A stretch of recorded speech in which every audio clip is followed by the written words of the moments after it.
CMR shopping mall మన height Nagar లో భాగ్యలతా కమాన్ పక్కన ఫిబ్రవరి 29న ప్రముఖ సినీ తారలచే గొప్ప ప్రారంభం. ఇప్పుడు కూడా ఒక నియోజకవర్గం దృష్టిలో లేదు నాకు.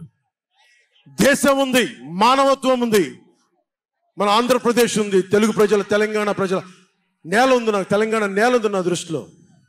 ఒక నియోజకవర్గం గురించి నేను ఎప్పుడు ఆలోచించాల. రాష్ట్ర ప్రయోజనాల కోసం ఆలోచించాను కానీ అరే నేను ఒక నియోజకవర్గాన్ని డెవలప్ చేసుకోవాలి నేను నిజంగా ఆలోచించలేదు. నేను ఒకటే అనుకున్నా, నేను ఇంతమంది కోసం పనిచేస్తున్నప్పుడు నా కోసం ఆలోచించే ఒక నియోజకవర్గంలో ఉండి కొంతమంది పనిచేస్తారని ఆశించాను. దురదృష్టం, అనుకున్నంత పని చేయలేకపోయారు. సంతోషం. ఒక నియోజకవర్గం వ్యక్తిని కాదు నేను. ఓడినప్పుడు మీతోనే ఉంటాను, గెలిచినప్పుడు మీతోనే ఉంటాను. నేను ఎక్కడి నుంచి పోటీ చేసినా సరే. పవన్ కళ్యాణ్తో స్నేహం అంటే, పవన్ కళ్యాణ్తో స్నేహం అంటే చచ్చేదాకా. పవన్ కళ్యాణ్తో శత్రుత్వం అంటే అవతల వాడు చచ్చేదాకా. ఇద్దరు కలిస్తే చూడలేడు, నలుగురు నవ్వుకుంటే చూడలేడు, 10 మంది పచ్చగా ఉంటే భరించలేడు. ఏమంటారు అలాంటి వాడిని? చెల్లిని గోడకు పెట్టి కొట్టేవాడిని ఏమంటారు? తల్లిని చెల్లిని దూరం పెట్టేవాడిని ఏమంటారు? ప్రజల్ని కష్టాలు పెట్టేవాడిని ఏమంటారు? ఓ దాష్టికుడు, ఒక సైకో అంటాం. జగన్కి చెప్పదలుచుకుంది ఒకటే, జగన్ బాధితులందరికీ ఒకటే చెప్తా ఉన్నాను. 1 man's courage makes a majority అంటాం. 1 man's courage. జగన్కి సంబంధించినంత వరకు పవన్ కళ్యాణ్ అంటే 3 పెళ్లిళ్ళు 2 విడాకులు. అతని దృష్టిలో 4 పెళ్లిళ్ళు అంటాడు.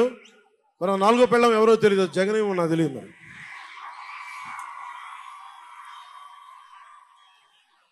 నాకు ఇదే విసుగొస్తుంది. జగన్ లేని 4వ పెళ్ళం అంటే నువ్వేరా.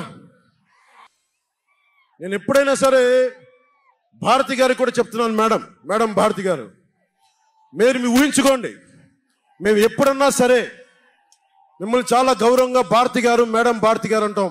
మీ ఆయన ఇంత నీచంగా ప్రవర్తించినా కానీ, చంద్రబాబు గారి సతీమణి కానీ, నియోజకవర్గంలో ప్రతి ఒక్కరిని ఇబ్బంది చేసినా కానీ, నా ఇంటి సతీమణి అన్నా కానీ పెళ్ళాలను సంబోధిస్తాడు.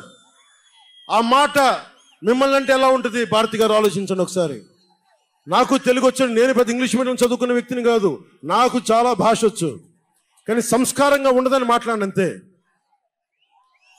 జగన్, నీకు సంబంధించినంత వరకు నేను 3 పెళ్లిళ్ళు 2 విడాకులు.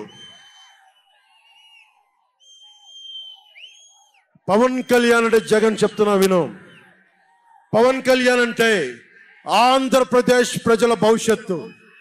పవన్ కళ్యాణ్ అంటే ఈ దేశపు యువత కాలంలో. పవన్ కళ్యాణ్ అంటే కన్నీళ్లు తుడిచే చెయ్య. పవన్ కళ్యాణ్ అంటే అర్ధరాత్రి పరిగెత్తుకుంటా వచ్చి ప్రాణాపాయంలో ఉన్న 108 అంబులెన్స్. పవన్ కళ్యాణ్ అంటే ఆడబిడ్డలకి రక్షణగా ఉండి చేతికి కట్టే రాఖీ. పవన్ కళ్యాణ్ అంటే పెద్దోళ్ల భుజం మీద ఉన్న కండువ, గర్వంతో ఎగిరే జాతీయ జెండా. పవన్ కళ్యాణ్ అంటే, పవన్ కళ్యాణ్ అంటే నిన్ను నట్టేటను ముంచే తుఫాన్. గుర్తుపెట్టుకో, నిన్ను అధాపాతాళానికి తొక్కే వామనుడి పాదం పవన్ కళ్యాణ్ అంటే గుర్తుపెట్టుకో.